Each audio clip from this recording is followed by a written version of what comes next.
Hi everyone. I have had some requests lately to do a little bit of a review on what we've been learning so far and kind of how we are sequencing up to where we are with the Bill of Rights. So I'm going to do a little bit of a review for you. This is going to be really, really rough because I'm kind of new at this. Bear with me.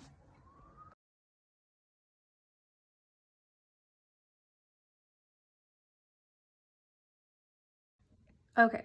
The first document that I want to review is the Declaration of Independence. You guys remember a lot about this, hopefully. You know that it was signed and ratified July 4th, 1776. It's why we celebrate Independence Day. And you know that Thomas Jefferson was the one who wrote it primarily.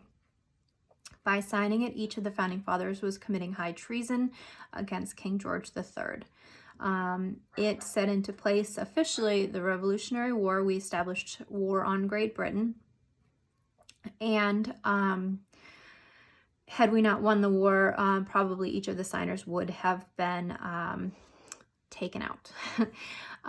So the Declaration of Independence is the first of the important documents in the United States government.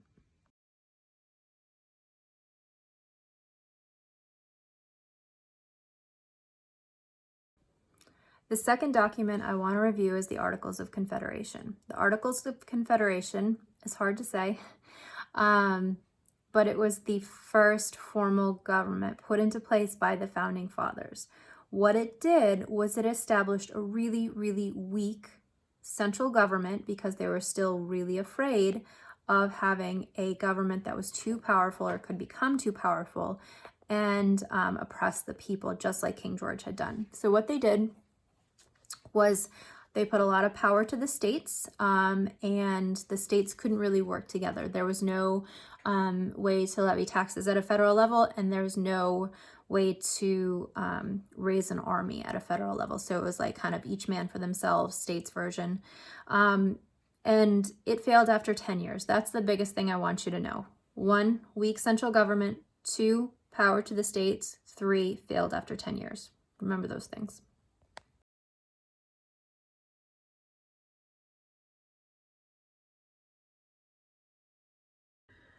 All right, the Constitution. The Constitution is the government that we have today. It has lasted almost 250 years. It's pretty awesome. It lays out the government in a way that was comfortable for the founding fathers and used a really good system of checks and balances, balance of power to make sure that the 3 branches, that's what you're learning about with Mr. McIntyre, to make sure that none of the 3 branches could get too powerful. They were still kind of terrified of a King George III situation where they didn't have any say as citizens of the country. So that, for example, is why Congress needs a 2/3 majority to pass, and then it goes to the president to be approved for any sort of bill or law. We'll get into that later or when you guys are in high school. So the Constitution, the one thing that it did not do was talk about what rights the people had. So it talked entirely about the government, entirely about the way that the government was going to be run. But what it didn't say explicitly was what individual people could do under this government. And that's where James Madison comes in with the Bill of Rights.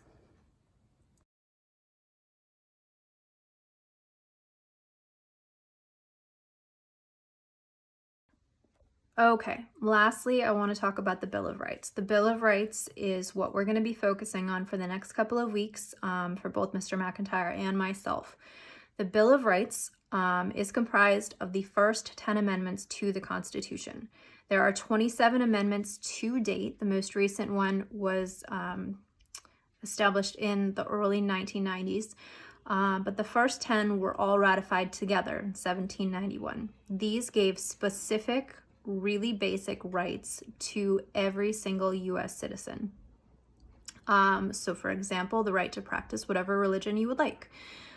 If you are accused of a crime, you have the right to a free and fair trial with a jury of your peers.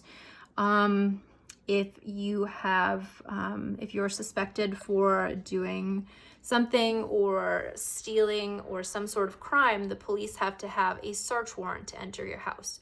So these are really basic things that James Madison and a few of the other founding fathers really, really pushed for, to make sure that Americans had some solid rights and that the government could not get too powerful. So I would like you guys to continue to get to know each of the first 10 amendments, know them, know what they mean, know what rights they give you. You're a US citizen. You have certain rights.